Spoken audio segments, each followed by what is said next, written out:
শুনতে অবাক মনে হলেও এবার বাকিতে এলপি গ্যাস দিচ্ছে সরকার। রান্নার গ্যাসের তীব্র সংকটে যখন সাধারণ মানুষের নাভিশ্বাস দশা, ঠিক তখনই এক অভাবনীয় ঘোষণা নিয়ে হাজির হলো বাংলাদেশ ব্যাংক। গত এক মাসেরও বেশি সময় ধরে দেশের বাজারে এলপিজি সিলিন্ডারের হাহাকার আকাশ ছুঁয়েছে। সরকার নির্ধারিত দাম তো মানাই হচ্ছে না, উল্টো সিলিন্ডার প্রতি 350 থেকে 1000 টাকা পর্যন্ত অতিরিক্ত হাতিয়ে নেওয়া হচ্ছে সাধারণ মানুষের পকেট থেকে। রেস্তোরাঁ মালিক থেকে শুরু করে মধ্যবিত্তের রান্নাঘর, সবখানেই এখন হাহাকার আর চাপা ক্ষোভ।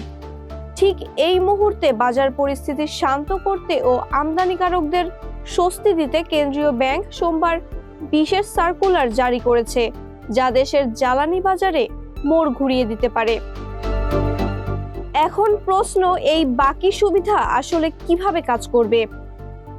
কেন্দ্রীয় ব্যাংকের নতুন নির্দেশনা অনুযায়ী এখন থেকে এলপিজি আমদানিকারকরা দেশীয় ব্যাংকের অফশোর ব্যাংকিং ইউনিট বা বিদেশি আর্থিক প্রতিষ্ঠান থেকে বায়ার্স বা সাপ্লায়ার্স ক্রেডিটের মাধ্যমে এলপিজি আনার সুযোগ পাবেন।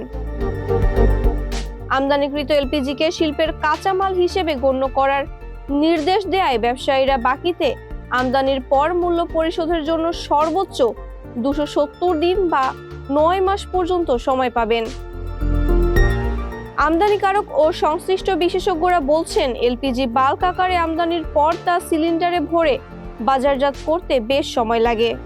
আগে পেমেন্ট নিয়ে আমদানিকারকদের যে জটিলতা ছিল, 270 দিনের এই ক্রেডিট সুবিধা তা অনেকটাই কমিয়ে দেবে।